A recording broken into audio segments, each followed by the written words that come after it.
আসসালামু আলাইকুম সম্মানিত দর্শক বন্ধুরা, আশা করি সবাই অনেক ভালো আছেন। আমি হুমায়ুন আহমেদ।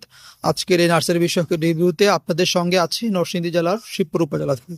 দর্শক, আপনারা আমার অসংখ্য প্রতিবেদন দেখেছেন, বিভিন্ন ধরনের বিদেশি আনকমন বহুত ফলের গাছ আমি আপনাদেরকে দেখিয়েছি।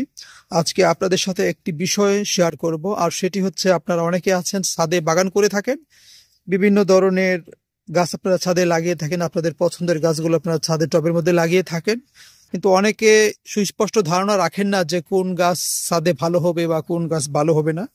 আর এই ধারণা না থাকার কারণে আপনারা যখন গাছ লাগান কিছু বছর পরে দেখা যাচ্ছে যে এই গাছে ফলন আসে না, এবং একটা পর্যায়ে আপনারা এই গাছগুলো কেটে ফেলে দেন এবং আপনারা ধারণা করেন যে জাতটি হয়তো ভালো আপনাকে দেওয়া হয়নি, কিন্তু বাস্তবতা হচ্ছে সব গাছ ছাদে বা ড্রামে ভালো হবে না।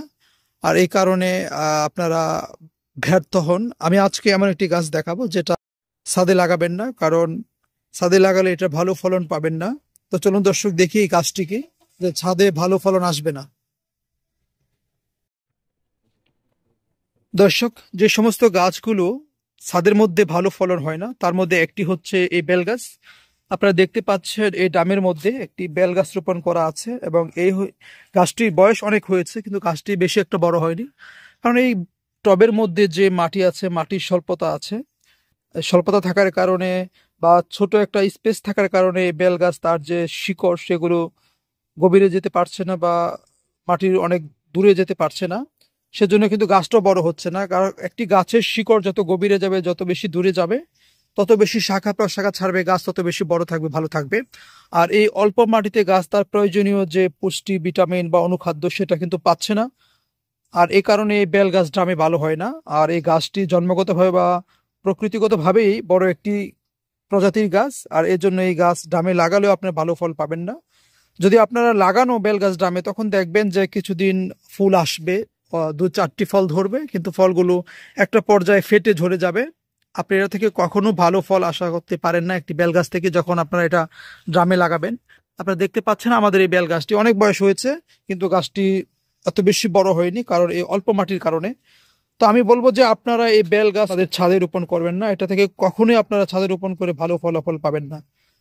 আপনি কোশ্চেন করতে পারেন যে আমরা কেন এই ড্রামের মধ্যে লাগিয়েছি। আমাদের বিষয়টা হচ্ছে, যেহেতু নার্সারি পেশার সাথে জড়িত আছি, আমরা এই গাছগুলো যখন বড় হয় তখন অবশ্য কোনো ড্রামে দিতে হয়, নতুবা মাটিতে যখন রোপণ করব এই গাছগুলো আমরা উঠিয়ে বিক্রি করতে পারবো না, এজন্য আমরা ড্রামে রেখেছি।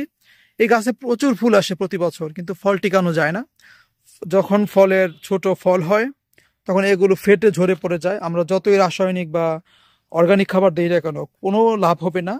মূল কথা হচ্ছে যে এই বেল গাছ কখনো আপনারা ড্রামে রোপণ করবেন না বা ছাদে রোপণ করবেন না, এটা থেকে কোনো ভালো ফলাফল পাবেন না। আপনারা অনেকে আছেন যে বিভিন্ন ভিডিও দেখে উৎসাহী হয়ে আপনারা এই গাছগুলো ছাদের মধ্যে রোপণ করেন, কিন্তু রেজাল্ট ভালো হবে না।